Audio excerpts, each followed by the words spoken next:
ways that Zinn keeps returning to this question of dead kids, and also, as we said in our 9/11 trilogy, dead Iraqi kids. One of the reasons why he keeps talking about dead Afghani kids, dead Asian kids, the reason he keeps insisting upon this is not just about the terms of his socialism, which I think he'd include those kids and those countries and those nations and those populations in the terms of his socialism. And I would challenge every socialist in North America to do the same.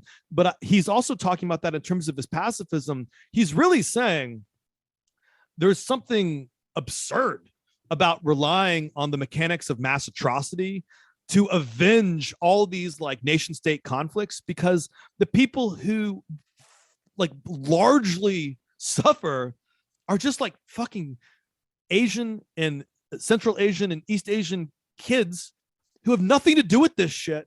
And we're maiming them, we're mutilating them, we're destroying their families, we're destroying their cultures. And in the name of civil rights and anti-war, extending out of Martin Luther King and the anti-war movement against Vietnam in the United States, in the name of all that counterculture, Zinn is kind of applying some of the same principles that were applied in the 1950s and 1960s and 1970s. He's applying them in the 21st century. So when me and you this whole year are like, well, what do you think about Belarus? What do you think about Myanmar? What do you think about Ethiopia? What do you think about Russia? And the large response is, fuck them.